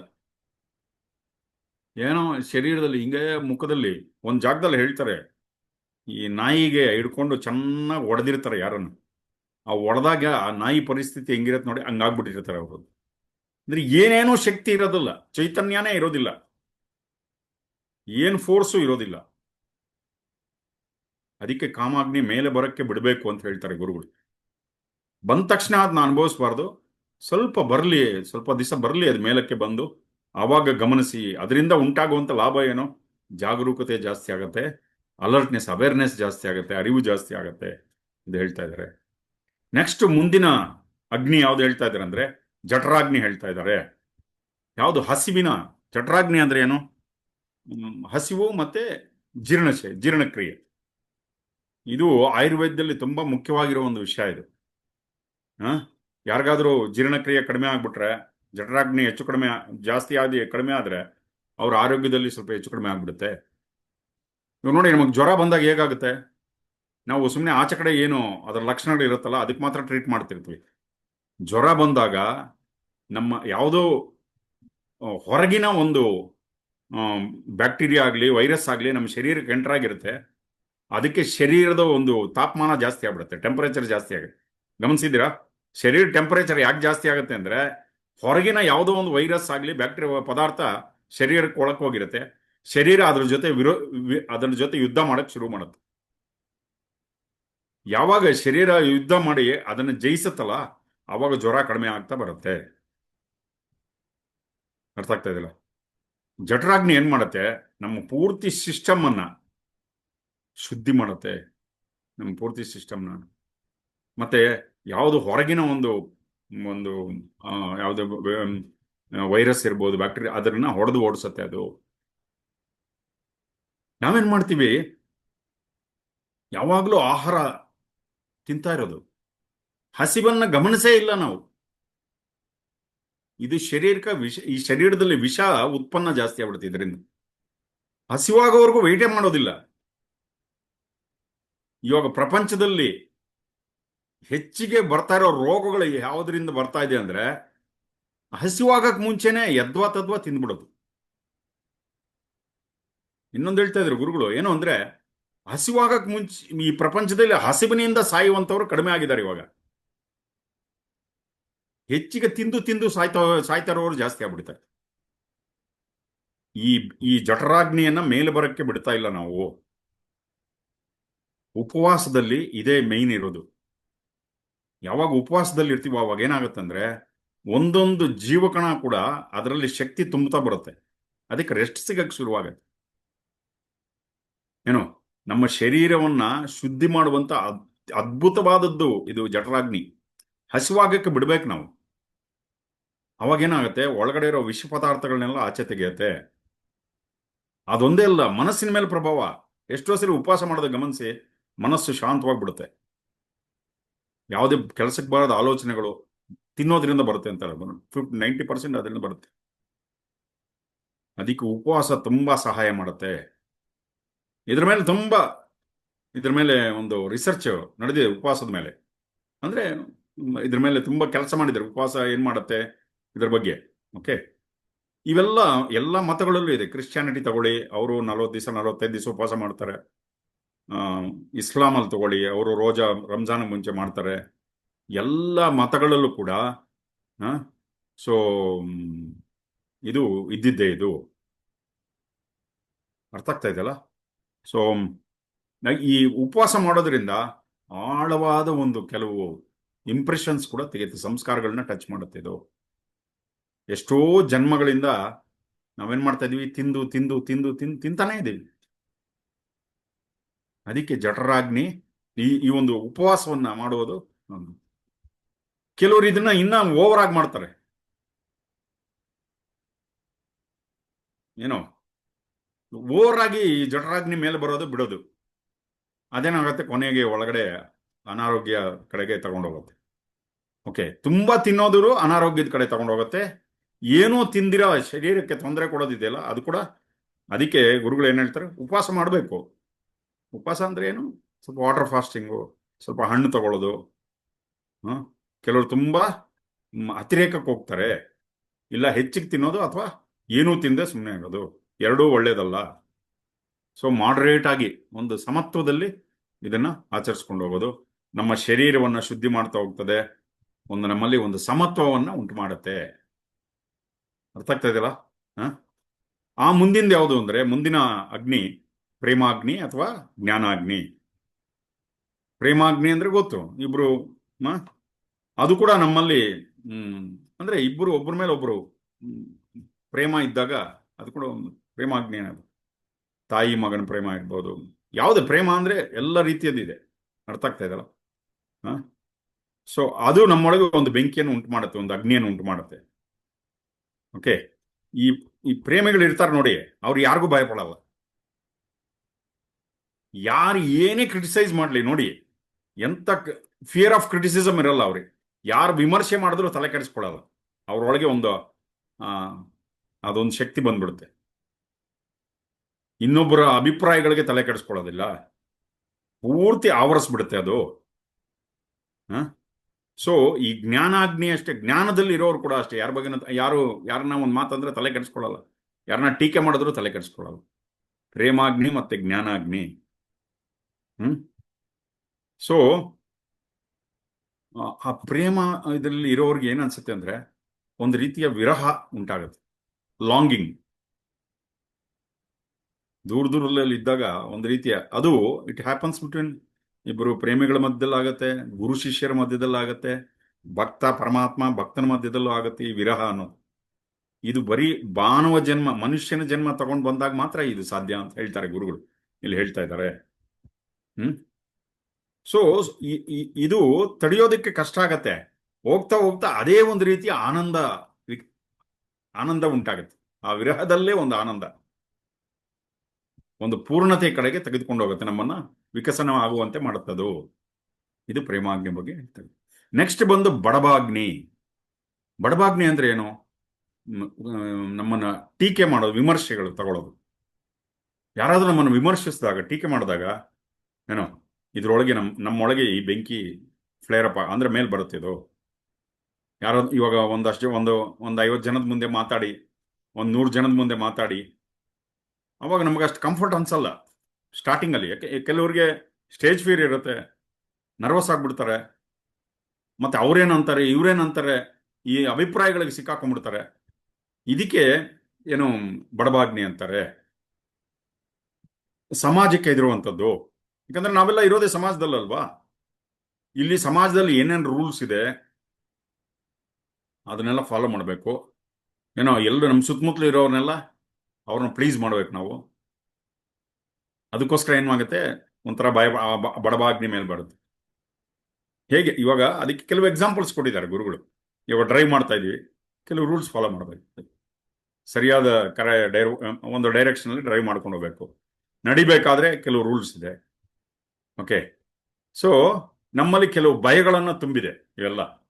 ಯಾರಾದರೂ ನಮ್ಮನ್ನ ಟೀಕೆ ಮಾಡ್ತಾರೆ, ವಿಮರ್ಶೆ ಮಾಡ್ತಾರೆ. ಸೊ ವಿಮರ್ಶೆಯ ಒಂದು ಭಯ, ಯಾರನ್ನ ನಮಗೆ ಫೈನ್ ಹಾಕ್ಬಿಡ್ತಾರೆ ಅನ್ನೋ ಒಂದು ಭಯ, ಯಾರಾದ್ರೂ ನಮಗೆ ಪನಿಷ್ಮೆಂಟ್ ಕೊಡ್ತಾರೆ ಅಂತ ಒಂದು ಭಯ. ಓಕೆ, ಇವೆಲ್ಲ ಸ್ವಲ್ಪ ಇರಬೇಕು, ಇಲ್ಲ ಅಂತಲ್ಲ. ಅವು ಇದ್ದಾಗ ಏನಾಗತ್ತಂದ್ರೆ ನಾವು ಸ್ವಲ್ಪ ಸರಿಯಾದ ದಾರಿಯಲ್ಲಿ ನಡೆಯುತ್ತೆ ಸಮಾಜ, ಸರಿಯಾದ ದಾರಿಯಲ್ಲಿ ನಡೆಯುತ್ತೆ. ಅವಾಗ ಅದು ಇಲ್ಲ, ಇದೇ ಜಾಸ್ತಿ ಆಗೋಯ್ತು ಅನ್ಕೊಳ್ಳಿ. ಒಂದು ಲಿಮಿಟ್ ಅಲ್ಲಿ ವಿಮರ್ಶೆ, ಸ್ವಲ್ಪ ಭಯ ಭಕ್ತಿ ಇರ್ಬೇಕು ಸಮಾಜದಲ್ಲಿ ಇದ್ದಾಗ. ಈ ಟೀಕೆಗಳಿಗೆ, ವಿಮರ್ಶೆಗಳಿಗೆ ಸ್ವಲ್ಪ ಇರಬೇಕು. ಬಟ್ ಅದು ಜಾಸ್ತಿ ಆಗೋಯ್ತು ಅನ್ಕೊಳ್ಳಿ, ಜಾಸ್ತಿ ಆಗ್ಬಿಟ್ರೆ ಅವಾಗ ನಮ್ಮ ಸ್ವಾತಂತ್ರ್ಯ ಕಳ್ಕೊಂಡ್ಬಿಡ್ತೀವಿ. ಯಾವಾಗಲೂ ನಾವು ಎಲ್ಲೋ ಸಿಕ್ಕಾಕೊಂಡಂಗೆ ಅನ್ಸತ್ತೆ ನಮ್ಗೆ. ನಮ್ಮ ಕೇಂದ್ರವನ್ನು ನಾವು ಕಳ್ಕೊಂಡ್ಬಿಡ್ತೀವಿ. ತುಂಬಾ ಹೆಚ್ಚಿಗೆ ವಿಮರ್ಶೆ, ಟೀಕೆಗಳು ಬಂದಾಗ ಒತ್ತಡದಲ್ಲಿ ಮತ್ತೆ ಆಲೋಚನೆಗಳಲ್ಲಿ ಸಿಕ್ಕಾಕೊಂಡ್ಬಿಡ್ತೀವಿ. ಅರ್ಥ ಆಗ್ತಾ ಇದೆಯಲ್ಲ? ಅದು ಕೂಡ ಬ್ಯಾಲೆನ್ಸ್ ಆಗಿ ಇರಬೇಕು. ಈ 5 ಅಗ್ನಿಗಳು ಏನು ಇವಾಗ ಎಕ್ಸ್ಪ್ಲೇನ್ ಮಾಡಿದ್ರಲ್ಲ ಗುರುಗಳು, ಭೂತಾಗ್ನಿ, ಕಾಮಾಗ್ನಿ, ಜಠರಾಗ್ನಿ, ಪ್ರೇಮಾಗ್ನಿ, ಬಡಬಾಗ್ನಿ, ಈ 5ರಲ್ಲೂ ಸುಡಬೇಕು ನಾವು, ಒಳಗಡೆಯಿಂದ ಸುಡಬೇಕದು. ಸೊ ಅವಾಗ ಇದ್ರ ಮೂಲಕ ನಮ್ಮ ಜೀವನ ಹಾದು ಹೋದಾಗ ನಾವು ಬಂಗಾರದ ತರ ಹೊಳಪು ಬರುತ್ತದೆ ನಮ್ಗೆ. ಅರ್ಥ ಆಗ್ತಾ ಇದೆಯಾ? ಕೇಳಿಸ್ಕೊತಾ ಇದ್ದೀರಾ? ಬಂಗಾರದ ರೀತಿಯಲ್ಲಿ ಒಂದು ಹೊಳಪು ಬರುತ್ತದೆ. ಆದ್ರೆ ಎಷ್ಟೋ ಜನ ಇದನ್ನ ಸರಿಯಾಗಿ ಅರ್ಥ ಮಾಡ್ಕೊಂಡಿಲ್ಲ. ಈ ಅಗ್ನಿ ಮೇಲೆ ಬರಕ್ಕೆ ಬಿಡ್ತಾ ಇಲ್ಲ. ಇದು ನಮ್ಮಲ್ಲಿ ಅಗ್ನಿ ಮೇಲೆ ಬರಕ್ಕೆ ಬಿಡ್ತಾ ಇಲ್ಲ. ನಿಜವಾದ ತಪಸ್ಸದು. ಈ ಅಗ್ನಿ ಮೇಲೆ ಬರಕ್ಕೆ ಬಿಡ್ಬೇಕದು. ಇದರಲ್ಲಿ ಬೇಯ್ಬೇಕು. ಅರ್ಥ ಆಗ್ತಾ ಇದಲ್ಲ? ಇದರಲ್ಲಿ ಚೆನ್ನಾಗಿ ಬೇಯ್ಬೇಕು. ನಾವು ಬೇಯ್ದು ಆಚೆ ಬರಬೇಕು. ನಾವು ಇಲ್ಲಿ ನೋಡಿರೋ ಪ್ರಪಂಚದಲ್ಲಿ ಇದು ಈ 5 ಪಂಚಾಗ್ನಿಗಳ ಬಗ್ಗೆ ತಿಳ್ಕೊಂಡಿರೋದಿದೆ ಅಲ್ಲ, ಬೇರೆ ತರ ತಿಳ್ಕೊಂಡಿದ್ದಾರೆ ಅವರು. ಈ ಕುಂಭಮೇಳ ಅಥವಾ ತುಂಬಾ ದೊಡ್ಡ ದೊಡ್ಡ ಗ್ಯಾದರಿಂಗ್ ಆಗುತ್ತಲ್ಲ, ಅಲ್ಲಿ ಏನಾಗ್ತದೆ ಅಂದ್ರೆ ಒಂದು ಕಾಲಲ್ಲಿ ನಿಂತ್ಕೊಂಡ್ಬಿಡೋದು, ಮೈಯೆಲ್ಲ ಭಸ್ಮ ಹಚ್ಕೊಳ್ಳೋದು, ಏನೋ ಬೆಂಕಿ, ಒಂದು ಸುತ್ತಲೂ ಬೆಂಕಿ ಹಾಕೊಂಡು ಅದ್ರ ಮಧ್ಯದಲ್ಲಿ ನಿಂತ್ಕೊಳ್ಳೋದು. ಈ ಪಂಚಾಗ್ನಿಗಳಿಗೆ ಅವ್ರು ಬೇರೆ ತರ ಅರ್ಥ ಮಾಡ್ಕೊಂಡಿದ್ದಾರೆ. ಪತಂಜಲಿ ಏನ್ ಹೇಳ್ತಾರೆ ಅಂದ್ರೆ, ಪತಂಜಲಿ ಮಹರ್ಷಿ, ಯಾರು ಈ 5 ಅಗ್ನಿಗಳ ಮೂಲಕ ಹಾದು ಹೋಗ್ತಾರೋ ಅವರು ಶುದ್ಧವಾಗ್ತಾರೆ. ಆದ್ರೆ ಈ ಶಾಸ್ತ್ರಗಳನ್ನ ತಪ್ಪಾಗಿ ಅರ್ಥ ಮಾಡ್ಕೊಂಡಿದ್ದಾರೆ. ಕೆಲವ್ರು ಏನ್ ಮಾಡ್ತಾರೆ, ಮಧ್ಯದಲ್ಲಿ ಕೂತ್ಕೊಂಡು 5 ಜಾಗಗಳಲ್ಲಿ ಸುತ್ತಲೂ ಬೆಂಕಿ ಇಟ್ಕೊಂಡ್ಬಿಟ್ಟು ಏನೋ ಇದೇ ಪಂಚಾಗ್ನಿ ಅಂತ ಅನ್ಕೊಂಡ್ಬಿಡ್ತಾರೆ. ಇಲ್ಲಿ ಕರ್ನಾಟಕದಲ್ಲಿ ಯಾರೋ ಒಬ್ರು ಸಂತರು, ಅವ್ರಿಗೇನೋ ತೊಂದರೆ ಆಯ್ತು. ಅವ್ರು ಈ ಪಂಚಾಗ್ನಿ ಥೆರಪಿ ಮಾಡ್ಕೊಂಡ್ರೆ ಆಚೆ ಬಂದು ಏನು ಅಂದ್ರೆ 5 ಅಗ್ನಿಗಳನ್ನ ಸುತ್ತಲೂ 5 ಇಟ್ಕೊಂಡು ಮಧ್ಯದಲ್ಲಿ ಕೂತ್ಕೊಂಡು ಅವಾಗ ಗುರುಗಳು ಹೇಳಿದ್ರು, ಇದೆಲ್ಲ ಈ ರೀತಿ ಅಲ್ಲ ಪಂಚಾಗ್ನಿ, ಅದು ಬೇರೆ ಇದು ಪ್ರೋಸೆಸ್ ಅಂತ. ಇವಾಗ ಅರ್ಥ ಆಗ್ತಾ ಇದೆ. ಆ ತರ ಮಾಡೋದಕ್ಕೆ ಏನಾಗ್ತಾರೆ ಏನೋ ಸೊ ಇದಕ್ಕೆ ರಾಕ್ಷಸಿ ತಪಸ್ಸು ಅಂತ ಕರೀತಾರೆ. ಅದಕ್ಕೆ ಏನಂತಾರೆ? ರಾಕ್ಷಸಿ ತಪಸ್ಸು ಅಂತ ಕರೀತಾರೆ. ಕೇಳಿಸ್ಕೊತಾ ಇದ್ದೀರಾ? ಸೊ ಇನ್ನೊಂದು ಸ್ವಲ್ಪ ಸಮಯ ತಗೊಳ್ತೀನಿ ನಾನು, ಇನ್ನೊಂದು 10-15 ನಿಮಿಷ ಸಮಯ ತಗೊಳ್ತೀನಿ, ಮುಂದುವರೆಯೋಣ. ಓಕೆ. ಮತ್ತೆ ತಪಸ್ಸಲ್ಲಿ 3 ವಿಧವಾದ ಹೇಳ್ತಾರೆ. ಸಾತ್ವಿಕ ತಪಸ್ಸು, ರಾಜಸಿಕ ತಪಸ್ಸು, ತಾಮಸಿಕ ತಪಸ್ಸು. ಸಾತ್ವಿಕ ತಪಸ್ಸು ಅಂದ್ರೆ ಅದು ನಮ್ಗೆ ಗೊತ್ತಾಗೋದೇ ಇಲ್ಲ. ಈ ಪ್ರಪಂಚ ಎಲ್ಲ ನಡೀತಾ ಇದೆ, ಯಾವುದೋ ಒಂದು ಶಕ್ತಿ ನಡೆಸ್ತಾ ಇದೆ ಈ ಪ್ರಪಂಚವನ್ನು. ಒಂದು ಫೆನಮನ, ಒಂದು ಶಕ್ತಿ ಹಿಂಗೆ ಫ್ಲೋ ತರ ನಡ್ಕೊಂಡು ಹೋಗ್ತಾ ಇದೆ. ನಾವು ಅದರಲ್ಲೂ ಒಂದು ಭಾಗ ಅಷ್ಟೇ. ನಾವು ಎಲ್ಲಿದ್ದೀವಿ ಅದರಲ್ಲಿ ಅಂದ್ರೆ, ಒಂದು ದೊಡ್ಡ ಸರೋವರ ಇದೆ ಅಥವಾ ಒಂದು ಕೆರೆ ಇದೆ, ಗಾಳಿ ಬಂದಾಗ ಅದರೊಳಗೆ ಒಂದು ಅಲೆಗಳು ಬರುತ್ತೆ. ಸೊ ಪ್ರತಿಯೊಬ್ರು ನಾನು ಎಲ್ಲಿದ್ದೀನಿ ಅಂತ ಅನ್ಕೊಂಡ್ರೆ ಇದೀವಿ, ಅದರಲ್ಲಿದ್ದೀವಿ, ನಾವು ಕೂಡ ಅದರಲ್ಲಿದ್ದೀವಿ. ಅದೇ ತರ ಒಂದು ದೊಡ್ಡ ಸಮುದ್ರದಲ್ಲಿ ಎಷ್ಟೋ ಅಲೆಗಳು ಬರ್ತಾ ಇರತ್ತೆ, ಹೋಗ್ತಾ ಇರತ್ತೆ. ಈ ಜೀವನವೆಂಬ ಸಮುದ್ರದಲ್ಲಿ ಎಷ್ಟೋ ಅಲೆಗಳು ಬರ್ತಾ ಇದೆ. ಒಂದು ಅಲೆ ಹೆಸರು ಜಗದೀಶ್ ಶಾಸ್ತ್ರಿ, ಒಂದು ಅಲೆ ಹೆಸರು ಮಹಾದೇವ್ ಪ್ರಸಾದ್, ಇನ್ನೊಂದು ಅಲೆ ಹೆಸರು ರಾಜಣ್ಣ, ಇನ್ನೊಂದು ಅಲೆ ಹೆಸರು ಚಂದ್ರಶೇಖರ್ ಅಥವಾ ರಾಗಿಣಿಯವರು. ಈ ತರ ಒಂದೊಂದು ಅಲೆಗೆ ಒಂದೊಂದು ಹೆಸರಿದೆ. ಎಷ್ಟೊತ್ತಿರುತ್ತಪ್ಪ ಅಲೆ? ಹ ಸ್ವಲ್ಪ ಇವಾಗ ಒಂದು 50-60 ವರ್ಷ, 70 ವರ್ಷ, ಆಮೇಲೆ ತಿರ್ಗಾ ಹೋಗಿ ಸಮುದ್ರದಲ್ಲೇ ಸೇರ್ಕೊಳ್ಳುತ್ತೆ. ಯಾವ ಸಮುದ್ರ? ಚೈತನ್ಯವೆಂಬ ಸಮುದ್ರದಲ್ಲಿ ಉಂಟಾದ ಅಲೆ. ನಿನ್ನ ಹೆಸರಿನ ಅದೊಂದು ಹಾಡು ಹೇಳ್ತಾರಲ್ಲ ಇದರಲ್ಲಿ, ಅಲೆಯಂದೆದ್ದಿದೆ ಈ ದಿನ, ಕೇಳಿದ್ವಲ್ಲ, ಸಾಗರ್ ಮೇ ಎಕ್ ಲೆಹರ್ ಬುಟಿ ತೆರೆ ನಾಮ ಕಿ.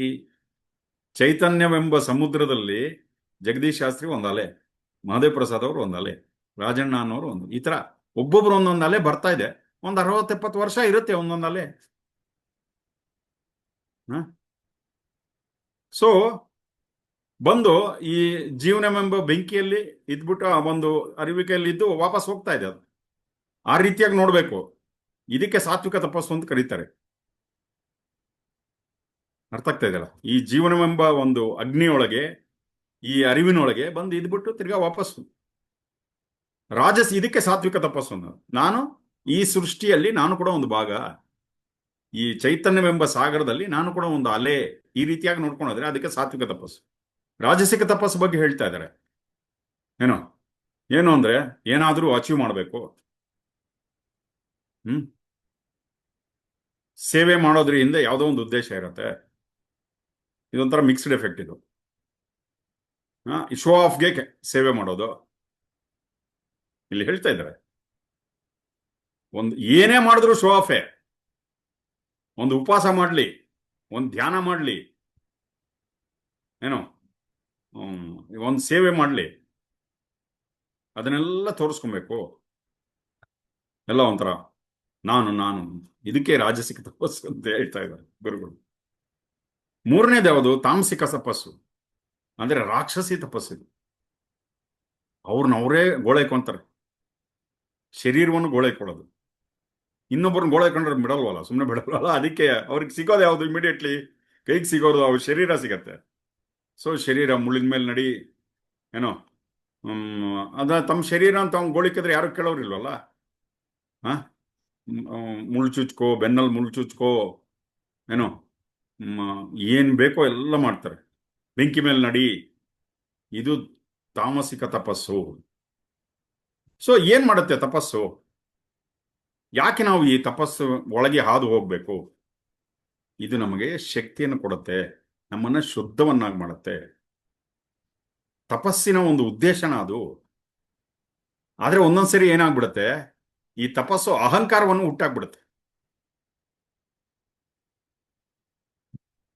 ನಾನು ತಪಸ್ ಮಾಡಿದ್ರೆ ನಾನು ತುಂಬಾ ಗ್ರೇಟ್ ಆಗ್ಬಿಡ್ತೀನಿ, ತುಂಬಾ ದೊಡ್ಡವನಾಗ್ಬಿಡ್ತೀನಿ. ತಪಸ್ಸನ್ನ ಎಷ್ಟು ಬೇಕೋ ಅದಕ್ಕಿಂತ ಹೆಚ್ಚಾಗಿ ವೈಭವೀಕರಿಸಿ ಅಹಂಕಾರ ಬರೋ ಥರ ಮಾಡೋದು. ರಾಕ್ಷಸರು ಮಾಡಿದ್ದೆಲ್ಲ ಬರೀ ಇದೇನೆ, ಏನೋ ತಪಸ್ಸು ಅಷ್ಟೇ, ಶಾರೀರಿಕವಾಗಿ ತಪಸ್ಸು. ಯಾಕೆ? ಅಲ್ಲಿ ಮುಂದೆ ಸ್ವಾಧ್ಯಾಯ ಇಲ್ವಾ?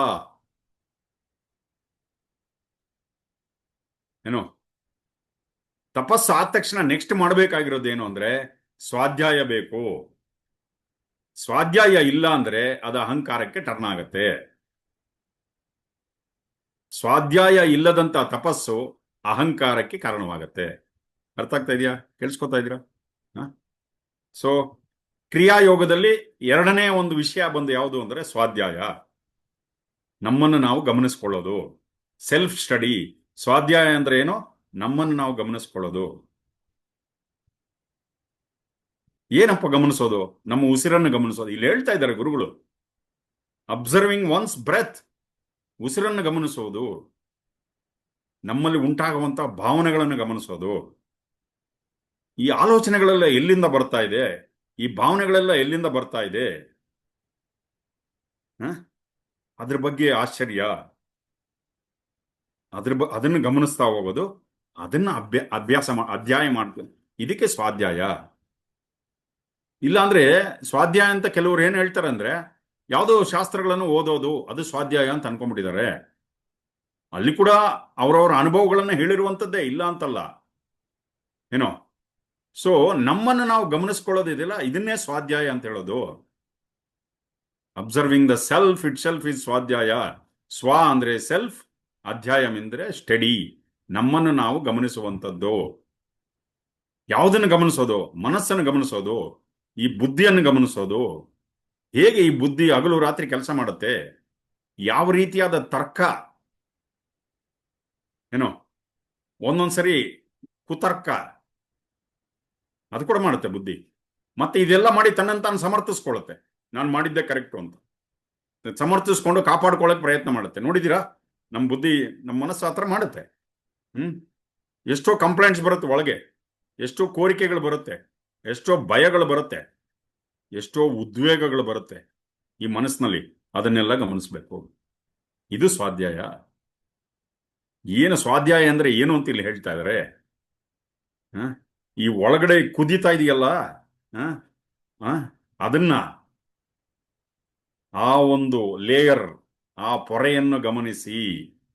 ಅದು ನಿಮ್ ಮುಂದೆ ಬರ್ತಾ ಇದೆ, ಅದನ್ನು ಗಮನಿಸಿ. ಇದೆಲ್ಲ ಹೇಗ್ ಬರ್ತಾ ಇದೆ? ಇದ್ರ ಹಿಂದೆ ಒಂದು ಕಾರಣ ಇದೆ. ಪ್ರತಿಯೊಂದು ಭಾವನೆಗಳ ಹಿಂದೆ ಒಂದು ಕಾರಣ ಇದೆ. ಆ ಕುದೀತಾ ಇರೋ ಭಾವನೆಗಳಿಂದ ಒಂದು ಕಾರಣ ಇದೆ. ಆ ಕಾರಣವನ್ನು ಗಮನಿಸಿದಾಗ ಇನ್ನು ಸ್ವಲ್ಪ ಸೂಕ್ಷ್ಮಕ್ಕೆ ಹೋಗ್ತೀರಾ, ಇನ್ನು ಸ್ವಲ್ಪ ಆಳಕ್ಕೆ ಹೋಗ್ತೀರಾ. ಇದೆಲ್ಲ ಎಲ್ಲಿಂದ ಆಗ್ತಾ ಇದೆ ಅಂತ ಕೇಳಿಸ್ಕೊತಾ ಇದ್ದೀರಾ? ಇವೆಲ್ಲ ಎಲ್ಲಿಂದ ಆಗ್ತಾ ಇದೆ, ಆ ಸೂಕ್ಷ್ಮಕ್ಕೆ ಹೋಗ್ತೀರಾ. ಆವಾಗ ಅನ್ಸತ್ತೆ, ನಾನಲ್ಲ ಮಾಡ್ತಾ ಇರೋದು, ನನ್ನ ಹಿಂದೆ ಇನ್ನೊಂದು ಶಕ್ತಿ ಮಾಡ್ತಾ ಇದೆ. ನಾನು ಅದ್ರ ಕೈಯಲ್ಲಿ ಬೊಂಬೆಯ ಆಟವಯ್ಯ, ಅದು ಮಾಡ್ತಾ ಇದೆ ಎಲ್ಲ. ಅದು ನನ್ನ ತಲೆಯಲ್ಲಿ ಆಲೋಚನೆಗಳನ್ನು ತುರುಕ್ತಾ ಇದೆ, ಅದು ನನ್ನ ತಲೆಯಲ್ಲಿ ಭಾವನೆಗಳನ್ನ ತಗೊಂಡ್ಬರ್ತಾ ಇದೆ. I am just the medium. ಅರ್ಥ ಆಗ್ತಾ ಇದೆಯಲ್ಲ? ಮತ್ತೆ ಸ್ವಾಧ್ಯಾಯ ಅಂದ್ರೆ ಏನು?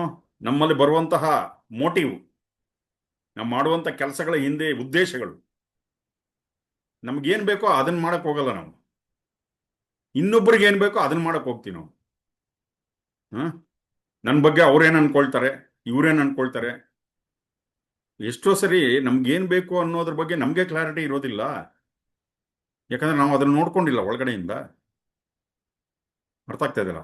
ಮನಸ್ಸಿನಲ್ಲಿ ಬಂದು ಹೋಗುವ ಆಲೋಚನೆಗಳ ಜೊತೆಯಲ್ಲಿ ತೇಲೋಗ್ಬಿಟ್ಟಿದೀವಿ ನಾವು, ಆ ಭಾವನೆಗಳ ಜೊತೆಯಲ್ಲಿ ತೇಲೋಗ್ಬಿಟ್ಟಿದೀವಿ.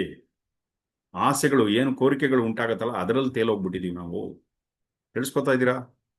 ನೋಡಿ, ಎಷ್ಟು ಡಿಟೇಲ್ ಎಕ್ಸ್ಪ್ಲನೇಷನ್, ಇಷ್ಟು ಆಳವಾಗಿ ಎಲ್ಲ ಡಿಸೆಕ್ಟ್ ಮಾಡಿ ನಮ್ಮ ಮುಂದೆ ಒಂದೊಂದೇ ಹಿಂಗೆ ಡಿಸೆಕ್ಟ್ ಮಾಡಿ ಇಡ್ತಾ ಇದ್ದಾರೆ ಗುರುಗಳು.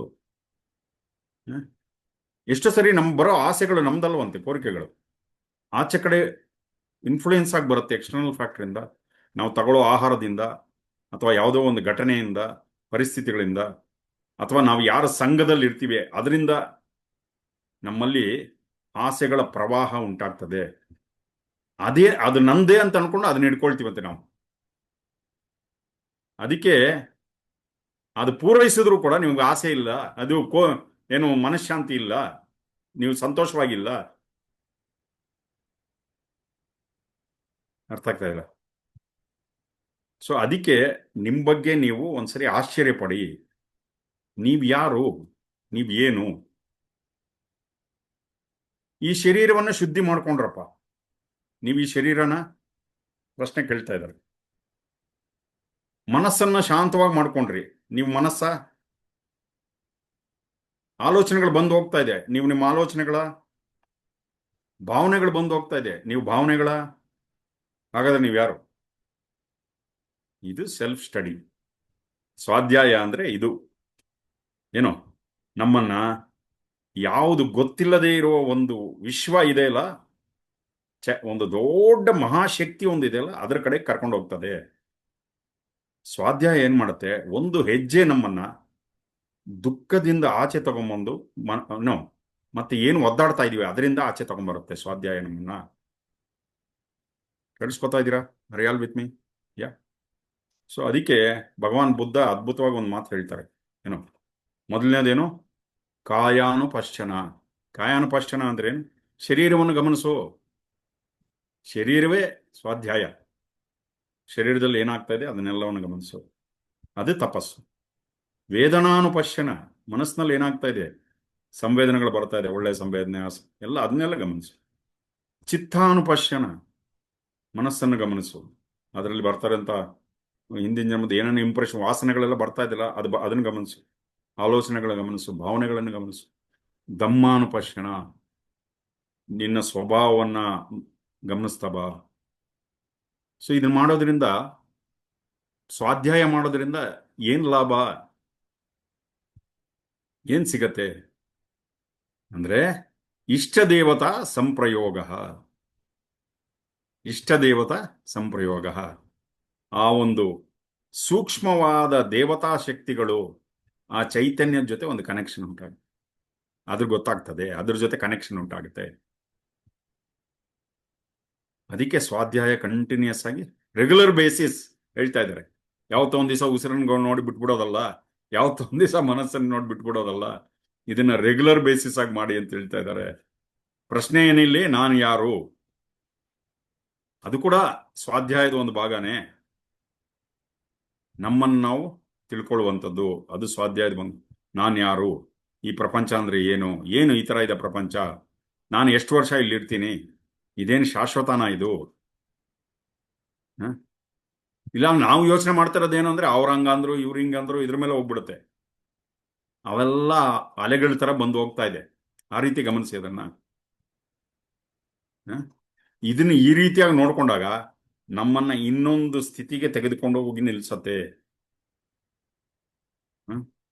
ಸೊ ಈ ಹೊರಗಡೆ ಇದೆಯಲ್ಲ ಚೈತನ್ಯ, ಹೊರಗಡೆ ಒಳಗಡೆ ಆ ಚೈತನ್ಯವೇ ಈ ಆಲೋಚನೆಗಳನ್ನ ನಮ್ಮ ತಲೆಯಲ್ಲಿ ತಂದು ತುಂಬುತ್ತಾ ಇದೆ. ನನ್ನೊಬ್ಬನ ತಲೆಯಲ್ಲಿ ಒಬ್ಬನೇ ಅಲ್ಲ, ಎಲ್ಲಾ ತಲೆಗಳಲ್ಲೂ ಅದೇ ಚೈತನ್ಯ ಆಲೋಚನೆಗಳ ತಂದು ನಿಲ್ಲಿಸಿ ಅದ್ರ ಮೂಲಕ ಕೆಲಸ ಮಾಡಿಸ್ತಾ ಇದೆ. ಆವಾಗ ಈ ಪ್ರಾಪಂಚಿಕವಾದ ಪ್ರಪಂಚದಿಂದ ಸ್ವಲ್ಪ ಮೇಲೆ ಎದ್ದೊಳ್ತೀವಿ, ಆವಾಗ ಚೈತನ್ಯವನ್ನು ಗಮನಿಸಕ್ಕೆ ಶುರು ಮಾಡ್ತೀವಿ. ಇದಕ್ಕೆ ಸ್ವಾಧ್ಯಾಯ, ಇದು ತುಂಬಾ ಮುಖ್ಯ. ಸ್ವಾಧ್ಯಾಯ ಅಂದ್ರೆ ಏನು? ಅದು ನಮಗೆ ಒಂದು ಸಂಬಂಧವನ್ನು ಉಂಟು ಮಾಡುತ್ತೆ. ಯಾವುದ್ರ ಜೊತೆ? ಸೂಕ್ಷ್ಮ ಪ್ರಪಂಚದ ಜೊತೆ ಒಂದು ಸಂಬಂಧವನ್ನು ಉಂಟು ಮಾಡುತ್ತೆ. ಸೊ ಇದು ನಮಗೆ ಮಾನಸಿಕವಾದ, ಭಾವನಾತ್ಮಕವಾದ ನಮ್ಮನ್ನ ಎಲ್ಲ ಇಂಪ್ಯೂರಿಟೀಸ್, ಕಲ್ಮಶಗಳನ್ನ ದೂರ ಮಾಡಿ, ಏನೋ ಯಾವುದೇ ರೀತಿಯ ಭಯ ಮತ್ತೆ ಉದ್ವೇಗಗಳು ಇದನ್ನೆಲ್ಲ ದೂರ ಮಾಡಿಬಿಡುತ್ತೆ. ನಮ್ಮನ್ನ ದೂರ ಮಾಡುತ್ತೆ. ಅದರಿಂದ ಯಾಕೇಳಿ ಪರ್ಮನೆಂಟ್ ಆಗಿರೋ ಒಂದು ಚೈತನ್ಯದ ಜೊತೆ ಸಂಬಂಧ ಏರ್ಪಡಿಸ್ಬಿಡುತ್ತೆ. ಅವಾಗ ಯಾವ ಭಯ? ಯಾವುದೋ ಒಂದು ಶಕ್ತಿ ನಮ್ಮ ನೋಡ್ತಾ ಆ ಶಕ್ತಿಯ ಜೊತೆ ಕನೆಕ್ಷನ್ ಮಾಡ್ತದೆ ಅದು. ಮತ್ತೆ ಸ್ವಾಧ್ಯಾಯ ಆದ್ಮೇಲೆ ಮೂರನೇದು ಯಾವುದು? ಕ್ರಿಯಾಯೋಗದಲ್ಲಿ ಈಶ್ವರ ಪ್ರಣಿಧಾನ, ಪರಮಾತ್ಮನ ಜೊತೆ ಒಂದು ಪ್ರೇಮ, ಪರಮಾತ್ಮನಿಗೆ ಸಮರ್ಪಣೆ ಮಾಡ್ಕೊಳ್ಳೋದು. ಅಲ್ಲಿಗೆ ಕಂಪ್ಲೀಟ್ ಆಗತ್ತೆ ಕ್ರಿಯಾಯೋಗ. ಈ ಕ್ರಿಯಾಯೋಗದ ಥರ್ಡ್ ಕಾಂಪೋನೆಂಟ್, ಮೂರನೇ ಒಂದು ಭಾಗ ಯಾವುದು? ಮೂರನೇ ಒಂದು ಯಾವುದು ಇದೆಯಲ್ಲ, ಅದು ಈಶ್ವರ ಪ್ರಣಿಧಾನ. ಪರಮಾತ್ಮನ ಮೇಲೆ ಪ್ರೇಮ ಇಲ್ದಿರ ಏನೋ ಎಷ್ಟೇ ಸ್ವಾಧ್ಯಾಯ ಮಾಡಿದ್ರು ತುಂಬಾ ಶುಷ್ಕವಾಗಿರೋದು ಅಂತ ಕೂಡ ಹೇಳ್ತಾ ಇದ್ದಾರೆ. ಈಶ್ವರ ಪ್ರಣಿಧಾನ ಆಗ್ಲಿಲ್ಲ ಅಂದ್ರೆ ಸ್ವಾಧ್ಯಾಯ ತುಂಬಾ ಶುಷ್ಕವಾದ ಒಂದು ಟಾಪಿಕ್ ಅಂತ ಹೇಳ್ತಾ ಇದ್ದಾರೆ. ಸಮರ್ಪಣೆ ಇಲ್ಲದೆ ಸ್ವಾಧ್ಯಾಯದಲ್ಲಿ ಯಾವುದೇ ರೀತಿಯ ಆಕರ್ಷಣೆ ಇಲ್ಲ. ದೈವಿ ಪ್ರೇಮ, ಭಕ್ತಿ ಇದ್ರೇನೆ ಈ ಆಧ್ಯಾತ್ಮಿಕ ಒಂದು ಪಥಕ್ಕೆ ಒಂದು ಶಕ್ತಿ ಬರುತ್ತೆ. ಇಲ್ಲ ಅಂದ್ರೆ ಸಕ್ಕರೆ ಕೇಕ್ ಮೇಲೆ ಕ್ರೀಮ್ ಇಲ್ದಿರ, ಅರ್ಥ ಆಗ್ತಾ ಇದೆಯಲ್ಲ? ಬರೀ ಕೇಕ್ ಇದೆ, ಮೇಲೆ ಕ್ರೀಮ್ ಇಲ್ಲ ಅಂದ್ರೆ ಹೆಂಗಿರುತ್ತೆ? ಏನೋ ಟೇಸ್ಟ್ ಇರುತ್ತೆ ಅದರಲ್ಲಿ? ಇರಲ್ಲ. ಆ ಥರ ಅಧ್ಯಾತ್ಮ ಪಥ ಆಗ್ಬಿಡುತ್ತೆ. ಏನು ಸಮರ್ಪಣೆ ಅಂದ್ರೆ ಏನು? ಈ ಪ್ರಶ್ನೆ ಬರುತ್ತೆ ನಮಗೆ. ಏನಪ್ಪ ಸಮರ್ಪಣೆ? ಕೆಲವು ವಿಷಯಗಳು ನಮಗೆ ಅರ್ಥ ಆಗತ್ತೆ ಪ್ರಪಂಚದಲ್ಲಿ, ಕೆಲವು ವಿಷಯಗಳು ಅರ್ಥ ಆಗೋದಿಲ್ಲ. ಏನ್ ಗೊತ್ತಿದೆ ಅದನ್ನ ನಮಗೆಲ್ಲ ಇದು ಗೊತ್ತಿದೆ, ಇದು ಗೊತ್ತಿದೆ, ಇದು ಗೊತ್ತಿದೆ, ಇದು ಗೊತ್ತಿದೆ, ಇದು ಅಂತಂತೀವಲ್ಲ, ಅದೆಲ್ಲ ಸಮರ್ಪಣೆ ಮಾಡು. ಯಾವುದು ಗೊತ್ತಿಲ್ಲ ಅದು ಕೂಡ ಸಮರ್ಪಣೆ ಮಾಡು. ಗೊತ್ತಿರೋದನ್ನೆಲ್ಲ ಸಮರ್ಪಣೆ, ಇದು ಕೂಡ ಹಿಂದೆ. ಯಾವುದು ಗೊತ್ತಿಲ್ಲ ಅದು ಕೂಡ ಸಮರ್ಪಣೆ ಮಾಡು. ಆವಾಗ ಸಿಗುವಂತ ಆಳವಾದ ವಿಶ್ರಾಂತಿ ಇದೆಯಲ್ಲ,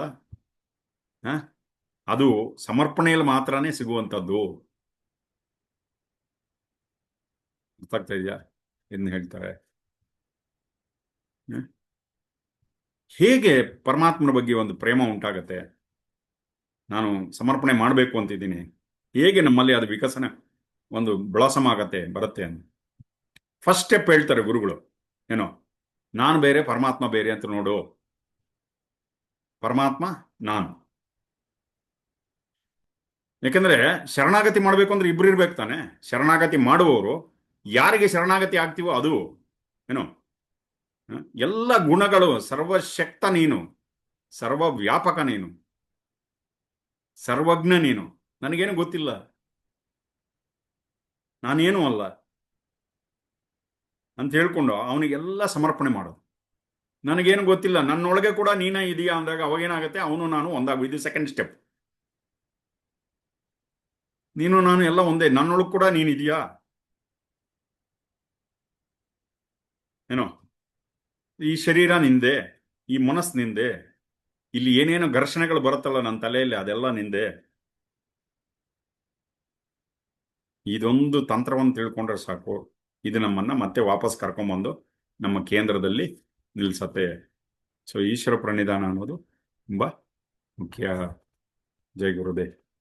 ಥ್ಯಾಂಕ್ ಯು ಫಾರ್ ಲಿಸನಿಂಗ್. ಓಂ ನಮಃ ಶಿವಾಯ.